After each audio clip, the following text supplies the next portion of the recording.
bilang lo tuh hidup dalam perbudakan yang selalu memutar kayak orang stres. Kita mah udah kelasnya bukan debat, kelasnya udah ketemu Tuhan. Lo kan debat ini kan baru mencari sana, mencari sini, mencari nasib lo. Kita bukan nyari lagi, kita udah ketemu, udah ngobrol. Kelasnya udah beda, Ucok. Namanya kelasnya udah Nabi. Nabi kok orang Musa aja ketemu Tuhan muka dengan muka kok. Nah, sekarang gini, kamu Bukan bilang guru, kecuali lo ngaku Nabi. aduh, Makanya gue udah bilang di dalam gereja Tuhan itu kelima jawatan ini harus ada. Lo kan guru, pengajar Alkitab, oke. Pengajar Alkitab dibanding 5 jawatan itu paling rendah. Yang paling tinggi itu rasul, yang kedua nabi, yang ketiga penginjil, yang keempat gembala. Gembala aja masih lebih tinggi dari lu. Karena kalau nggak diizinin pendeta lo ngajar juga lo nggak bisa ngajar. Misalnya lo masuk rumah orang, di-kick lo dari rumah orang, lo jadi gelandangan di luar sana. Lo harus cari gereja-gereja atau room-room yang bisa lo ngajarin ajaran lo. Tapi kalau lo nggak diizinin, lo dikunci pintu, lo jadi jual sayur di luar sana. Makanya kalau rasul itu enggak, rasul itu buka gereja, bikin komunitas, powernya lebih gede dari lo. Nabi itu naik turun surga, kelima ini harus ada di dalam gereja. Betul, kita butuh ajar, tapi mengajarnya yang punya link dengan rasul. Luka, kasih tips-tips supaya kita bisa ke surga sebelum waktunya. Ya, pertama dibaptis Islam ya. Kemarin teman gue dokter di Danau Toba, gue baptis. Habis dibaptis, nggak lama 3 hari kemudian dia langsung lihat Tuhan Yesus. Berarti cuma Kristen yang masuk surga. Ya iyalah, kan gue udah bilang kalau lo mau penuh ke surga, Yohanes 3:5, barang siapa lahir dari air dan roh, dia akan dipenuhi. Kalau tanda-tanda orang dipenuhi roh, biasanya dia bisa ngeliat malaikat, bisa dibawa ke surga. Tanda-tanda orang dipenuhi Roh Kudus. Ya, orang teman gue juga banyak kok yang kayak gitu-gituan. Kita dibawa ke surga ketemu malaikat itu udah biasa. Kalau lo kan enggak, karena lo hidup dalam roh perbudakan. Waduh, kalau yang masuk surga cuman Kristen, berarti surganya mubazir dong. Surga kan tidak terbatas, jadi bakalan sedikit. Ya makanya kan surga yang masuk surga itu sedikit. Ya tapi gitu ya? nikmatnya luar biasa, kekal selama-lamanya bersama dengan Tuhan. Ya sedikit juga bukan berarti terlalu sedikit, ya setidaknya juga miliaran. Di mana ayatnya itu yang dibilang dari ayat mengatakan hanya Kristen yang masuk surga, ada nggak? Yohanes 3:5, barang siapa tidak dilahirkan dari air dan roh, dia tidak bisa masuk kerajaan sorga. Jadi kalau orang tidak dipenuhi Roh Kudus, tidak bisa masuk kerajaan sorga. Roh Kudus hanya turun atas nama Yesus, Yohanes 14:26. Kalau nggak pakai nama Yesus, Roh Kudus akan turun. Mantap nih, mantap. Dari ayat apal, keren. Lah iyalah, Farid naik aja gue gulung, Jakir naik aja gue gulung. Dari tadi tuduhan nabi palsu Luka itu tidak bisa dibuktikan secara ayat. Gini. Oke, jadi kan Ya nggak bisa lah, orang ini masih debat junior kok Malik ini kok. bentar, Lailuga, bentar. Kan Alkitab berkata, Lailuga kan berbicara hamba tadi. Nah, saya harap Lailuga ngerti dengan apa yang Lailuga ucapkan, hamba. Nah, orang kekristenan bukan lagi hamba. Ya, karena menganggap Yesus itu Bapa. Nah, sebenarnya orang yang menjadi hamba dan budak itu yang menolak Yesus Bapa. Itu loh. Jadi kalau Lailuga tidak percaya Yesus Bapa, Lailuga itu namanya masih budak, anak yatim piatu begitu. Bukan, kalau di dalam hubungan antara anak ya kita semua ini anak. Barang siapa menerima Roh Kudus kita disebut anak-anak. Tapi kalau dalam sistem kerajaan kan Tuhan punya kerajaan. Anak siapa? Ada raja, ada hamba. Iya, anak siapa? Kan kerajaan. Ya, loh. Kalau dalam struktur, kalau dalam organisasinya Tuhan itu berlaku raja dan hamba.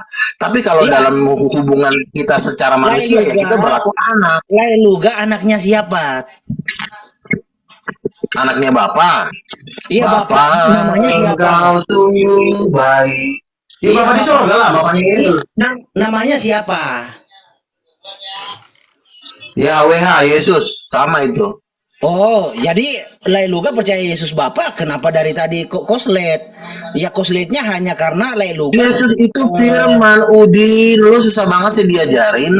Memang nama Bapa, Anak dan Roh Kudus itu dalam pemanifestasinya di bumi kita cuma diberikan memakai hanya nama Yesus, ya. Di dalam nama Yesus setan diusir. Tetapi nama Yesus itu sudah mewakili Bapa, Anak dan Roh Kudus. Nama Oh, Yesus itu juga nama anak, nama Yesus itu juga adalah nama dari Bapa. Kan Berarti Wanes ini namamu dia, telah Wanes. diberikan kepada Bang anak. Gil, berarti Wanes dia. Bukan Wanes, bukan Wanes. Kalau Nah, Wanes itu tidak, teori kalau doktrin Wanes Wanes itu itu Yesus itu doktrinnya bukan Wanes, firman, Yesus Bang. itu Bapa. Bukan, begini. Wanes ini mengadopsi dua. Begini gue kasih sama lu Billy ya. Wanes ini mengadopsi dua kekuatan. Dia pakai doktrin karismatik, dia juga pakai. Lailuga dengar dulu. Jadi Makanya kan gue juga begini. bentar dulu. Orang yang menolak Bapa dan Anak disebut antikristus. Nah, Lailuga tahu tidak definisi antikristus apa? Ya lu jangan ngomong antikristus sama gua ini ada kuasa mengusir setan. Gua udah ratusan kali mengusir setan. Saya tanya dulu. Gua udah ketemu Tuhan. Iya, antikristus itu artinya apa, Lailuga? Nah, Kacau lah gini. kalau antikristus itu nggak ada Roh Kudus di dalam dirinya, nggak ada urapan dia. Makanya yang akhirnya dia ambil alih sama Beelzebul. Arti dari antikristus itu apa? Antikristus itu Kristus artinya diurapi. Antikristus artinya anti diurapi. Anti Roh Kudus masuk ke dalam dirinya. Makanya ketika gua tanya lo diam dulu. Ketika gua ngomong lo diam, jangan ngomong mulu lo ya. Lo diam dulu. Mulut lu nggak ada bedanya lo sama si tok sana lo. Begini loh, kalau lo punya Roh Kudus itu tandanya ada. Ya, tanda orang penuh Roh Kudus tuh biasanya dia bisa berbahasa roh, dia dalam penyembahan. Ini kan selama ini kan tidak pernah lu tunjukin bagaimana lu cara menyembah Tuhan. Lu kan cuma bersembunyi di balik TikTok. Kalau kita orang-orang di Jakarta kita ketemu, makanya Samuel gua ajak, ayo Samuel, kita nyembah Tuhan. Gua bisa ngelihat manusianya kayak gimana. Ini kan lu main sembunyi. Kalau lu memang oneness yang benar, lu datang ke Jakarta, lu kopdar sama orang-orang sini. Biar gue tahu siapa lu. Lailuga, kita Lu cuma bersembunyi di balik media kok, orang gila lu. Lu tuh manusia yang nggak tahu siapa lu. Jadi begini loh. Kenapa sih Samuel nggak bisa ngelak gua? Karena gue mainannya kopdar. Karena Lailuga Kita tidak ketemu. tahu antikristus, saya kasih tahu. Nggak usah lo ngajarin gua, lo orang gila. Gak apa-apa, kita berbagi aja Lailuga ya.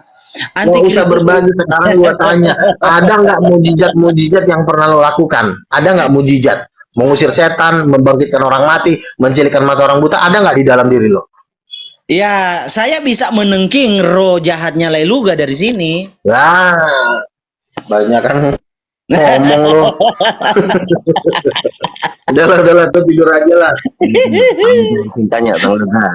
Gua tiap hari ada mujizat kok. Sementara lo baru mau nanti. Bang Luga izin tanya Bang Luga. Gua itu tiap hari jadwal adu mujizat gua ada. Besok gua melawan Guru 9 Padepokan. Besok lagi gua melawan dukun di Samosir. Gua main terus. Jaraknya juga 1 meter. Nabi Luga ada yang bertanya Nabi Luga. Bang Luga pernah menerima wahyu gak?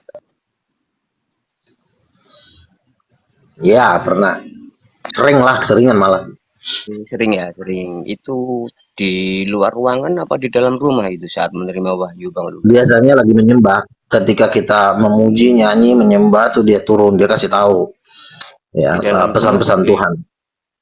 Iya, di dalam rumah gitu. Ketika lagi worship, lagi penyembahan, ya, lagi berdoa lah. Iya, di dalam rumah kan.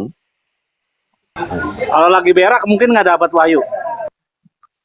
Enggak. Jarang lah, kan biasanya itu kadang-kadang lagi jalan kaki, gua setel lagu-lagu rohani, dia biasanya turun dia.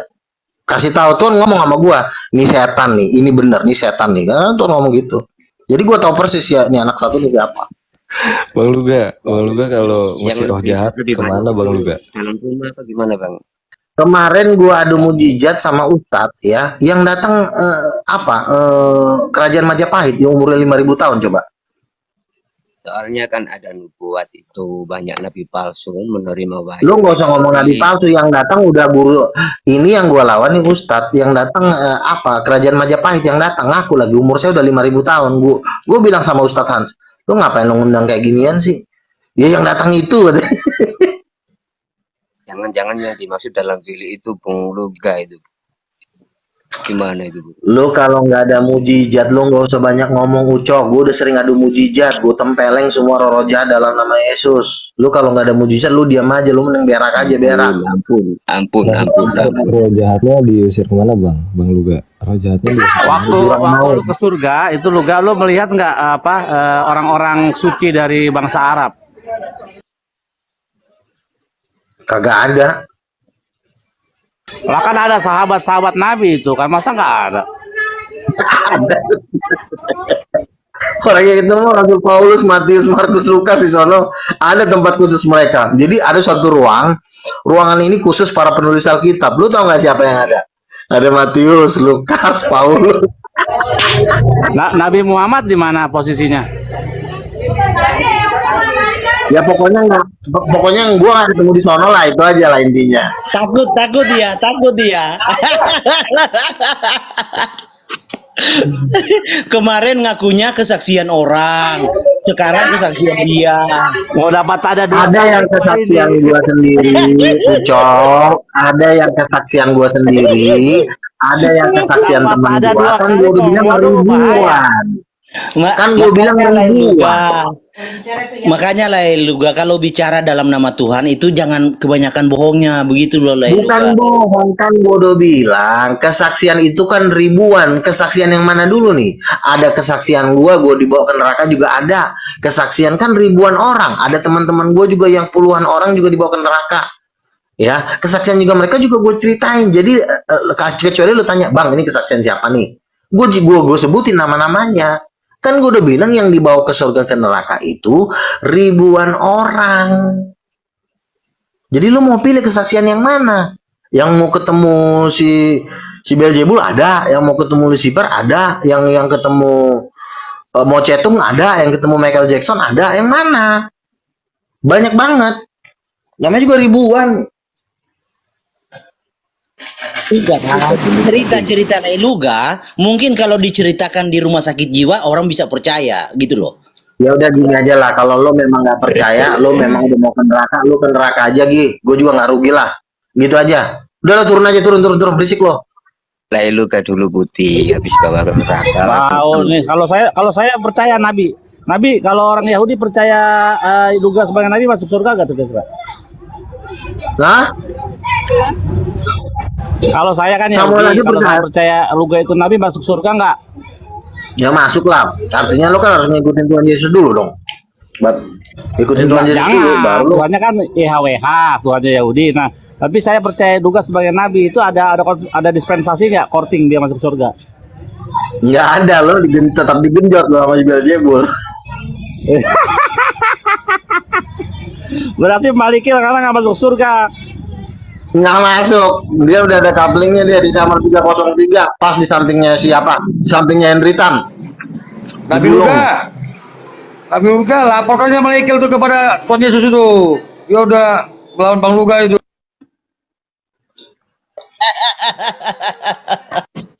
Udah Malikil, udah gitu aja. Kalau lo memang nggak percaya, karena jangan bikin orang dapat tada 5 kali. Ini satu Indonesia buat tada dia kok mau gimana?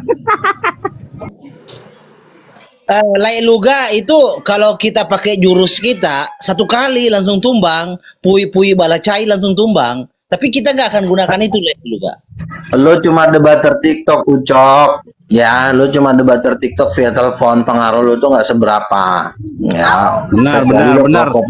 Dia belum pernah sama Zakir naik kan. Lu kan udah pernah tuh internasional, dia belum ada apa-apanya. Belum pernah. Dia masih mainannya. Ya paling dia megang-megang titiknya si Samuel. Luga ajak Malikil adu bahasa roh. Tapi konsep yang lo sampaikan Nabi itu konsepnya Wanes itu tadi. Bukan. Begini, beda-beda tipis emang. Beda-beda tipis karena Wanes ini gini, Wanes ini dia juga mengadopsi kebenaran 50%, dia mengadopsi kebatilan 50%. Jadi dia beda-beda tipis. Karena gue kan mengatakan Bapak itu pikiran, Wanes nggak bisa terima. Bapak itu pikiran, Yesus kata-kata, Roh Kudus itu rohnya. Jadi vonis matinya di situ, formulanya di situ. Lo nolak itu, udah lo ke laut aja. Bagaimana Malikil? Bapak itu pikiran dan sebagainya itu gimana konsep itu? Nggak bisa dia nerima itu. Yesus kata-kata, Roh Kudus rohnya. Tritunggal juga nggak bisa nerima itu. Si Sopiatul. Makanya Sopiatul dan kawan-kawan kan nolak gue sebagai nabi juga. Padahal mereka ini kan musuh. Apa tadi Yosep? Sorry, ndak monitor. Iya, jadi tadi ada konsep Bapak itu pikiran, otak, ya baru Yesus itu apa perbuatan, actionnya. Kata-kata. Hah? Roh itu rohnya. Tadi kan Ya. aku bilang teologi organ itu tidak ada dasarnya dari Alkitab, itu teologi halusinasi. Nah, itu Luga. buktikan. Jadi teorinya ada nggak di dalam iya kan? di dalam Alkitab itu dalilnya? Kalau Bapak Ada itu- ada dong. Makanya lo beli buku gua. Itu udah gua jelasin. Hiburan. Karena Bapak itu bukunya Luga. Aduh, gimana sih? sebentar ya. Makanya Bapak itu sifatnya cuma mengutus. Dia nggak pernah bertindak. Lu perhatikan, Bapak itu selalu duduk, nggak pernah dia turun naik, dia cuma ngutus. Makanya gue bilang Bapak itu ada pemikiran. Pemikiran kan sifatnya kan cuma menyuruh, nggak pernah bertindak. Yang bertindak itu selalu Yesus dan Roh Kudus. Bapak itu nggak pernah. Makanya dari situ kita ambil kesimpulan bahwa Bapak itu memang cuma pikiran. Yesus itulah kata-kata. Itu kan firman, kata-kata. Kata-kata dengan mata beda. Bapak bekerja melalui mata, Yesus bekerja melalui mulut. Mata dengan mulut beda. Mata itu lebih mahal. Makanya posisinya dia di atas. Mata tuh melihat, mulut berkata-kata, beda ya. Bapak itu mata, mulut berkata-kata, beda kelasnya. Satu tapi kelasnya beda. Lebih tinggi Bapak. Nggak nyampe otak lo ke situ. Itu Banyak yang dipertimbangkan. namanya ngambang. Itu kan rumusan sendiri, halusinasi. Ada dasarnya nggak di Alkitab? Kan Coba. gue udah bilang tidak.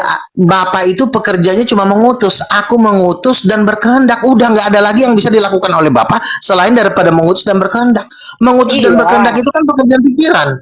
Di mana dasarnya di Alkitab teologi organ itu? Ada nggak? Di kitab apa? Di Gini kitab ya, apa? gue kalau menjelaskan ini sebenarnya sama seperti ini, Bill. Lo kan musisi, Bill ya. Ah, Lo kan musisi. Di dalam musik itu ada yang namanya ilmu tritunggal juga sebenarnya. Namanya melodi, chord dan ritme. Itu Triton. dipelajari di SMP. Ya, Triton. melodi itu berhubungan dengan pikiran. Melodi dibilikan sebagai gitaris melodi kan. Nah, kalau chord itu berhubungan dengan hati atau perkataan. Kalau ritme, drum itu berhubungan dengan tubuh, kekuatan gitu. Ketiganya ini satu harmonisasi. Makanya melodi, chord dan ritme namanya dalam pelajaran seni musik. Ini gambaran dari Tuhan. Melodi itu ala Bapa, chord itu ala anak. Gambaran itu ada nggak di Alkitab? Dijelaskan nggak? Kalau Allah yang adalah Ada, roh itu terdiri dari Ada. apa? Coba kamu jelaskan. Gini ya. Oke, ya memang Jangan penjelasan ini halusinasi yang diajarkan. Pakai Alkitab dong. bukan lu jangan kumat, lu tenang aja. Gua nggak, ini memang Bukan, penjelasan karena saya ini Luga, jujur ya, saya pembasmi nabi palsu. Begitu. ya, tapi kan nggak bisa lo basmi gua. Justru gua malah makin terkenal sekarang. Oh, gampang. Ya udah lu basmi aja, nggak bisa lo basmi. Lu aja. Nah, tinggal di hutan sono kok. sekarang saya Lu mau kalau basmi pembasmi nabi palsu, Luga. kalau lu Ayo. mau basmi nabi palsu, lu Sekarang datang ke saya Jakarta. mau basmi Lu main di Luga Jakarta nih. Pusat. Sekarang Lu main di aja. Jakarta, lu jangan main di sono.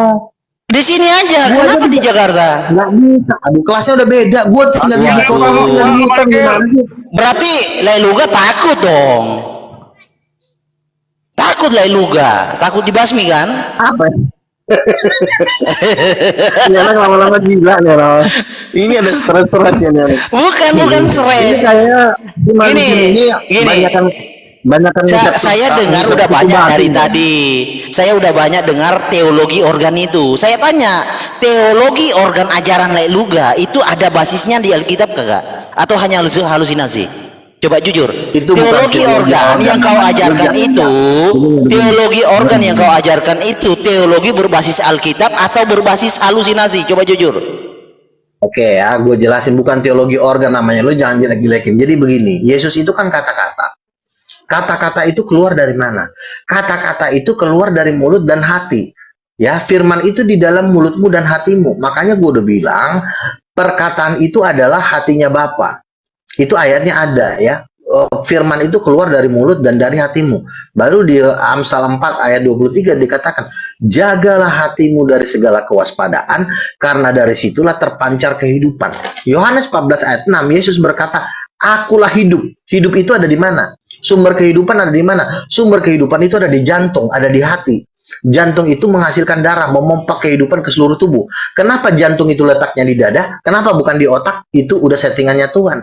Karena Ini memang udah. Yesus itu sebentar dulu. Ini orang mau dijelaskan. Nggak masuk akal, nggak masuk akal. Leluga, saya tanya, kamu hidup dengan kata-katamu atau dengan rohmu?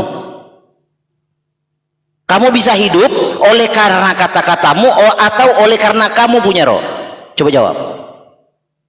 Simpel membantah, simpel membantah ajaran-ajaran halusinasi itu simpel. Sesimpel ini, sesimpel ini. Sebentar. Kamu bilang Yesus kata-kata. Sekarang saya tanya, kamu hidup oleh karena kata-katamu atau oleh karena rohmu? Coba jawab. Balikin, lu jangan kuat, lu imannya aja. Bukan, saya pembasmi nabi palsu. Saya sekarang mau kerja nih. Mau basmi nabi palsu. Coba jawab. Iya, tetapi lu basmi nabi palsu. Jawab dulu. Kamu hidup sekarang, kamu bisa hidup oleh karena kata-katamu atau oleh karena rohmu? Jawab jujur. Gampang tuh membasminya. Karena jantung. Kalau punya jantung, tapi kalau nggak ada roh, bisa hidup nggak? Selesai kalau lu nggak. Iya, makanya kan itu satu kesatuan. Cepat bertobat kalau lu nggak. Tapi kan yang memompa darah kan bukan roh. Kalau jantung lo juga ditembak, roh lo juga mati. Yang menjadi poin ya, jantung itu hanya organ. Yang menjadi poin manusia itu bisa hidup karena roh. Iya, tapi kan di balik dari organ tubuh kan ada namanya organ roh. Organ roh itulah yang namanya hati. Organ roh. Amsal 4 di mana ayat 23 itu organ roh itu di mana? Coba buktikan. Amsal 4 ayat 23. Jagalah hatimu dari segala kewaspadaan, karena dari situlah terpancar kehidupan. Jadi kehidupan itu terpancar dari hati. Amsal 4 ayat 23. Lu belajar lagi. Begini, Leluga kan berkata Yesus itu hanya kata-kata ya. Dan Leluga percaya Yesus itu hidup. Nah, saya tanya nih, dari akal sehatmu, kecuali Leluga udah nggak sehat ya, kata-kata bisa membuat manusia hidup kagak? Begini, Yesus itu sebenarnya berarti dulu. Nah, udah. Kata-kata itu berasal dari hati. Makanya saya bilang iya, Yesus itu hati. Leluga kan mengimani Tuhan Yesus hanya kata-kata. Nah, mayat itu bisa hidup nggak dicemplungin kata-kata? Bisa hidup nggak? Bedul, hidup itu bukan cuma roh, ada hati, ya. Roh itu adalah kuasa. Dengerin ya. Yesus itu adalah hatinya Bapa. Hatinya Bapa itu bukan kata-katanya lagi. Berubah lagi. Oke. Kan saya bilang kata-kata itu berasal dari hati. Uraikan. Yesus itu kata-kata, hati apalagi? Uraikan supaya saya bisa ada poin. Kata-kata, hati apalagi? Memang apalagi? Kan Yesus itu kan ayatnya kan Yohanes 1 ayat 1 firman, ya kan? Iya, lu diam kata-kata, dulu, bisa diam nggak? hati apalagi? Bandel banget sih. Bukan, saya mau nih pengajaran kamu itu berbasis Alkitab. Bukan, saya ingin pengajaran kamu itu berbasis lu diam Alkitab. Dulu kalau gua ngomong berisik banget sih. Enggak, saya hanya tanya. Iya, gua ngomong lu diam. Oke, silakan. Kata-kata hati. Ini anak satu nih. Kata-kata hati apalagi? Coba. Orang kalau lagi ngomong lu diam dulu, jangan berisik mulut lu. Nah, gini. Kata-kata hati terus? Yesus. Aduh nih. Loh, saya udah diam nih. Anak satu nih. Kayak ibu-ibu hamil gitu. Bilang aja lah Leluga gugup begitu. Yesus itu kata-kata. Oke. Oke. Ngapain gue gugup? Yesus itu kan kata-kata. Terus kata-kata ini kan keluar dari mana? Kan keluar dari mulut. Firman itu ada di mulutmu dan di hatimu. Nah, dari sini kita mengambil kesimpulan, firman itu adalah hatinya Bapa. Hati itu apa fungsinya? Memancarkan kehidupan. Makanya Yesus berkata, akulah terang dunia. Terang itu terpancar dari hati, bukan dari kepala. Bapa itu bukan terang. Yang terang itu adalah Yesus. Makanya Yesus berkata, akulah terang dunia. Sifat Yesus dengan sifat Bapa beda. Sifat Yesus sifatnya menerangi, tapi kalau sifat Bapa sifatnya kudus. Kudus itu artinya dia punya hukum-hukum yang tidak bisa diganggu gugat. Itu namanya kudus. Makanya dia punya kehendak. Jangan membunuh, jangan mencuri, harus taat, harus begini. Itulah kekudusan. Ya, tapi kalau Yesus sifatnya beda. Sifatnya cuma menerangi saja, legowo. Sifatnya menerangi, bukan menentukan. Makanya Bapa dengan Yesus itu beda, sangat berbeda. Sifatnya Yesus cuma menerangi. Kalau sifat Bapa itu menentukan, sama seperti sperma. Sperma itu ketika dia bergabung dengan sel telur, perempuan itu kan sifatnya cuma menampung, dan yang menentukan itu sperma itu sendiri. Nah, ini adalah gambaran dari ketuhanan sebenarnya. Nah, makanya Bapa itu lebih tinggi karena dia yang menentukan, dia yang berkehendak. Sementara Yesus tidak punya kehendak apa-apa. Aku tidak melakukan kehendak Bapa. Udah cukup, jangan panjang-panjang. Nah, sekarang kan kamu mengimani Yesus itu sang firman. Begini, kalau kita mengacu balik lagi ke belakang, di mana di dalam perjanjian lama Bapa berkata, aku mengutus firmanku jadi penebus, ada nggak? Iya. Ada nggak ayatnya? Tuh. Iya, ada. Iya, di mana ayatnya? Yohanes 1 ayat 1. Pada mulanya adalah firman perjanjian dan lama. Di perjanjian lama, kita balik ke belakang perjanjian lama, nubuatan. Ada nggak Bapak berkata, aku mengutus firmanku, sehingga itu bisa membenarkan teologi organ tubuhmu itu? Ada nggak? Ada. Firman yang kuutus tidak akan kembali dengan sia-sia. Firman yang kuutus tidak akan kembali dengan sia-sia. Bahkan dia akan di Yesaya tuh. Yesaya 55 ayat 11 itu kalau kita bawa ke dalam Yunani itu bukan logos, itu rema. Nah, ayo. Oh, lari ke Yunani, ini triknya si lontong lari ke Yunani nih. Kan Yesus di dalam perjanjian baru itu hologos. Kalau Yesaya 55 ayat 11 kalau kita bawa ke Yunani, di situ bukan logos, rema. Jadi cocokmologi Lailuga nggak benar, coba cari yang lain. Lo ini kan hidup di perjanjian baru. Kalau lo sudah hidup di perjanjian baru, jangan lo seperti orang stres kembali lagi ke perjanjian lama. Bukan, orang yang hidup di perjanjian bukan kembali ke perjanjian lama, karena Tuhan Yesus berkata di Lukas 24 ayat 44, aku datang untuk menggenapi semua yang tertulis tentang aku di dalam Taurat Musa. Sebentar dulu. Aku datang untuk menggenapi semua yang tertulis tentang aku di dalam Taurat Musa, kitab nabi-nabi dan Mazmur. Nah, di mana tertulis di dalam Taurat Musa, nabi-nabi dan Mazmur bahwa firman datang sebagai penebus?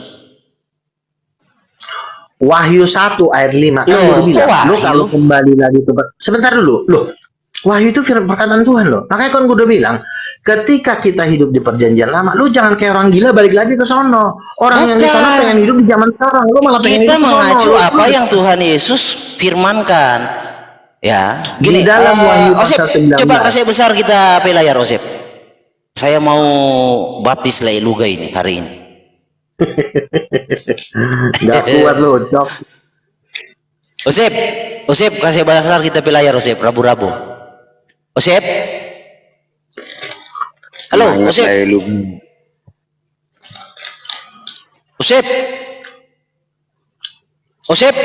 aduh. Nah ini di Lukas 24 ayat 44 Tuhan Yesus berkata begini nih, ya. Aku datang untuk menggenapi semua yang tertulis tentang aku di dalam kitab Taurat Musa dan kitab nabi-nabi dan kitab Mazmur. Jadi dia datang menggenapi semua tentang dia tertulis dalam Taurat Musa, nabi-nabi dan Mazmur. Yang saya ingin tanya, di kitab Taurat Musa, kitab nabi-nabi, Mazmur atau kitab perjanjian lama, di mana tertulis firman sebagai penebus? Coba, bisa buktikan nggak? Gini ya. Jangan begini-begini, buktikan. Kita berbasis Alkitab, bukan halusinasi. Ini dengerin dulu. Ketika sudah Yesus datang, dia artinya kan menggenapi, artinya kan lebih jelas dia menjelaskan tentang apa yang dalam perjanjian lama. Kenapa lo selalu lari ke perjanjian lama? Karena di perjanjian lama itu sifatnya masih belum sangat jelas. Makanya bayangan kan? Apa bayangannya? Lo bisa diam dulu. Gua kan dengerin lo diam, bisa nggak mulut diam? Oke, silakan. Ya, lo akan selalu memakai ayat perjanjian lama karena ayat perjanjian lama itu tidak sejelas perjanjian baru. Makanya lu memakai dalil-dalil perjanjian lama untuk mendukung ajaran lo. Tapi sayang, ya, ajaran lo sudah akan dipatahkan di dalam perjanjian baru di kitab Wahyu. Ya, di dalam kitab Wahyu dikatakan bahwa Yesus memakai jubah yang dicelup dalam darah dan namanya adalah firman Allah. Wahyu pasal 1 ayat 8, Yesus berkata, "Aku adalah firman Tuhan Allah yang sudah ada, yang ada yang maha kuasa." Lai udah cek Jadi originalnya enggak? Namanya disebut. Mau cari teks aslinya lagi? Bukan, iya. Namanya disebut. Jadi firman di situ dalam konteks sebutan, bukan proper name. Namanya disebut firman Elohim. Namanya disebut. Kita sudah uji itu dari varian teks apa yang mana kodeks macam-macam. Dari varian teks kita sudah uji. Di situ namanya disebut. Itu penglihatan, Ucok. Itu lo nggak bisa lo tafsirkan. Tapi sudah kita kan larinya ke situ karena Laik Luga kan tidak bisa mempertanggungjawabkan iman Laik Luga. Artinya kalau Tuhan Yesus itu datang, dia berkata menggenapi semua yang tertulis tentang aku di dalam Taurat, Musa, kitab Nabi-Nabi dan Mazmur. Apanya yang tertulis tentang Tuhan Yesus di kitab Perjanjian Lama? Ada nggak? Di kitab Perjanjian Lama tidak pernah tertulis firman penebus. Yang ada itu YTVP penebus. Yesus kan berkata seperti ini, Bapa lebih besar dari aku. Itu artinya apa? Bapa lebih besar dari aku. Jadi Bapa itu datang dalam inkarne, dia mengosongkan diri. Makanya dia berkata Bapa lebih besar dari aku, bukan berarti oknum Bapa adalah bukan dia, oknum yang lain bukan. Dia juga. Tetapi dia datang dalam keadaan merendahkan diri dalam daging, itu yang dimaksud merendahkan diri, yang lebih besar.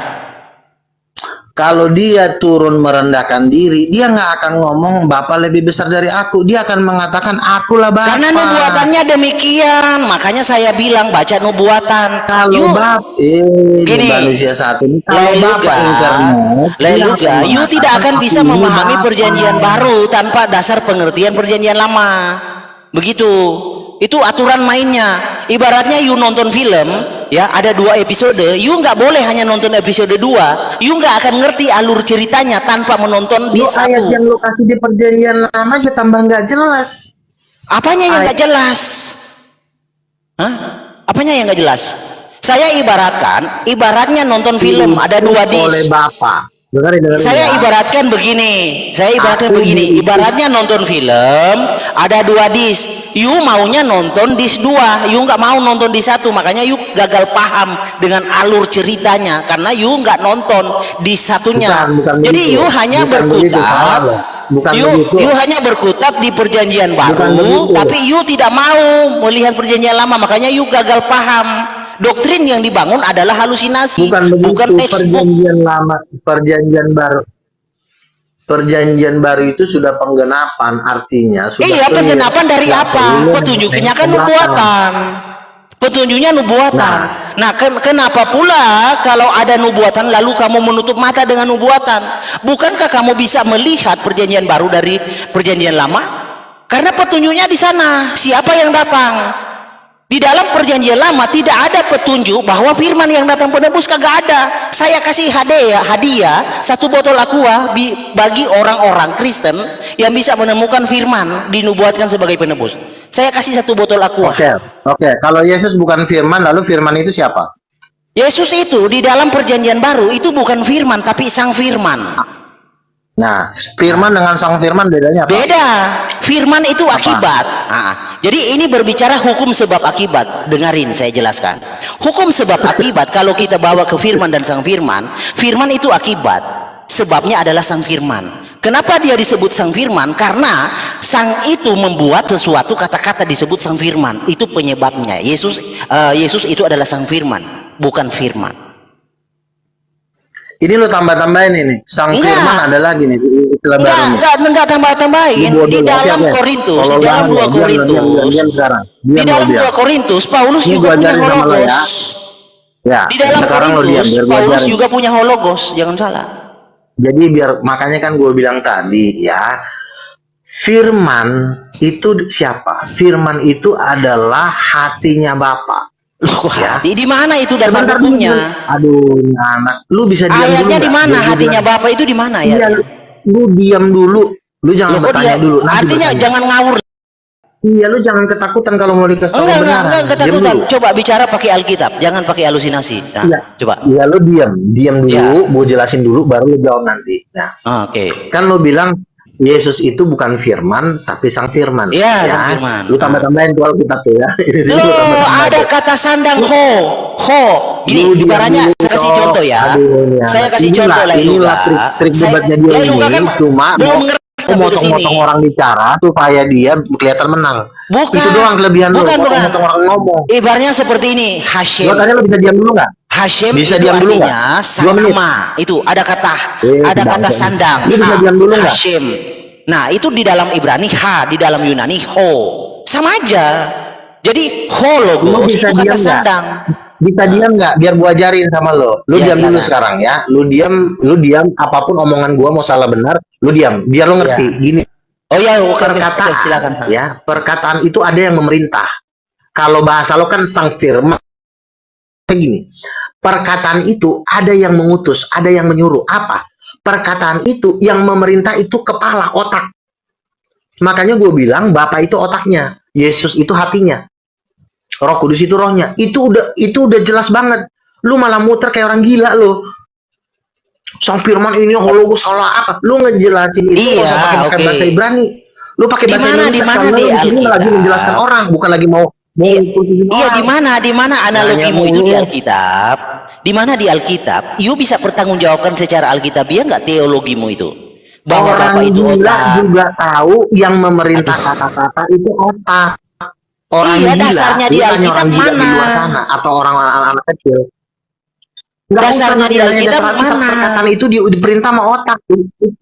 Nggak usah ke Alkitab, itu pelajaran biologi ada. Ucok. Oh, berarti Bapak itu otak, begitu keberadaannya.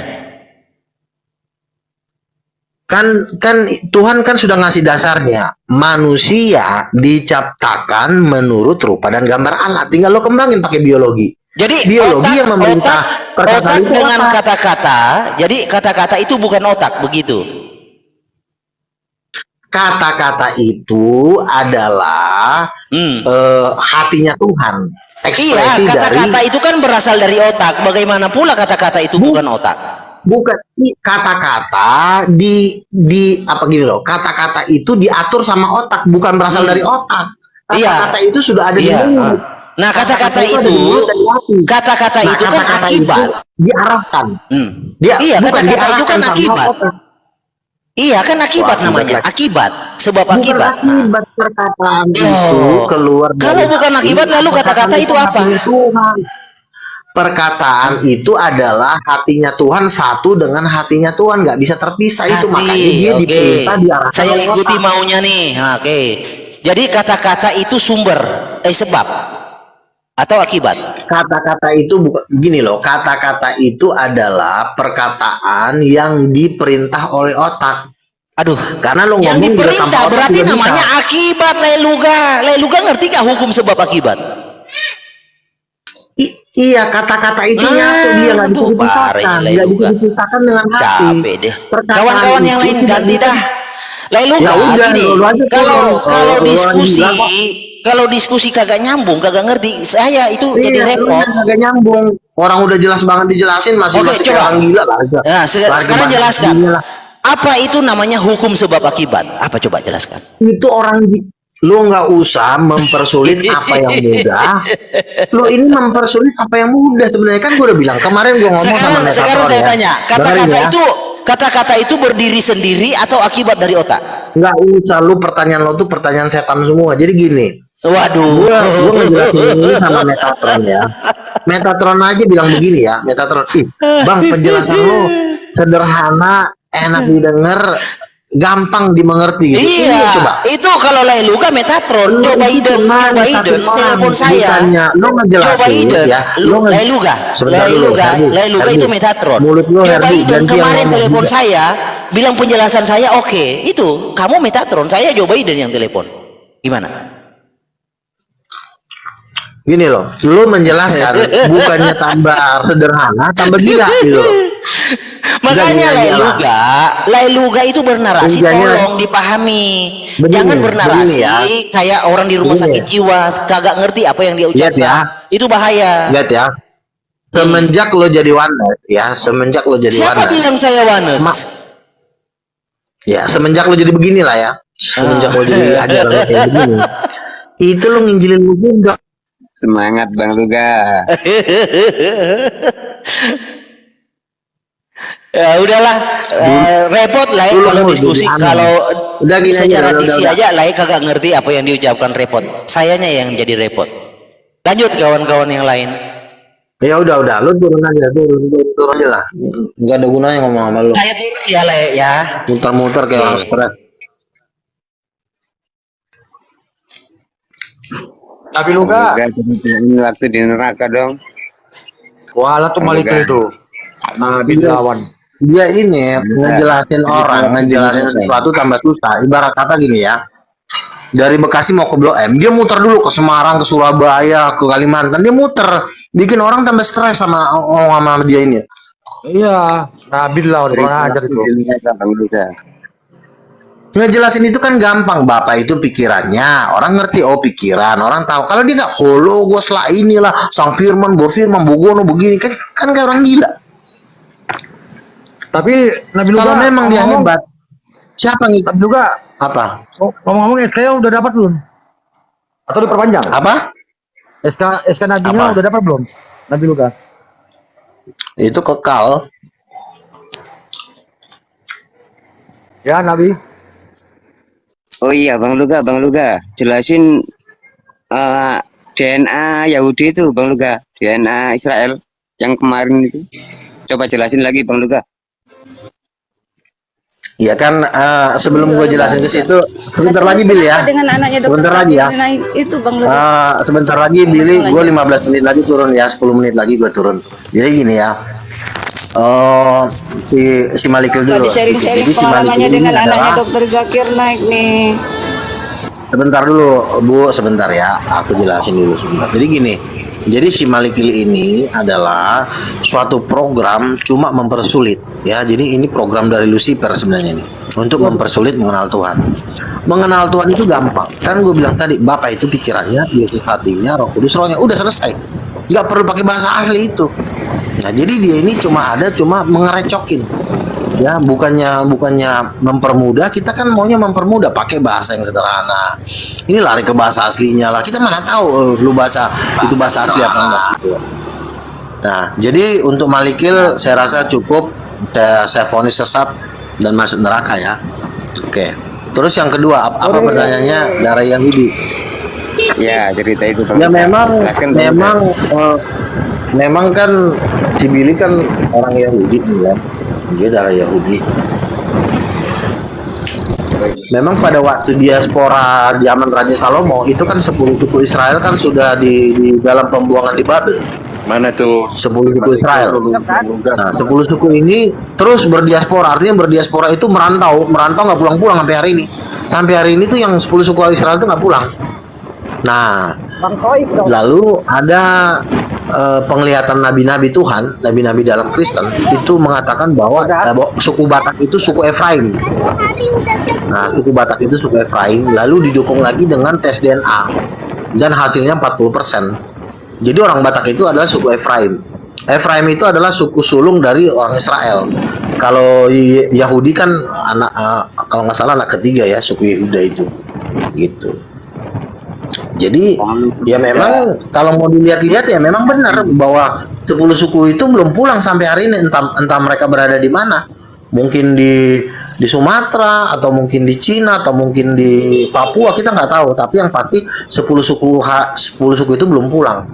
Dan sudah dipulangkan, ada mungkin sudah puluhan ribu dipulangkan. Kan ada dari India, suku Mizoram itu udah pulang sekitar 1.000 orang atau 15.000 orang waktu itu. Ada. Luga.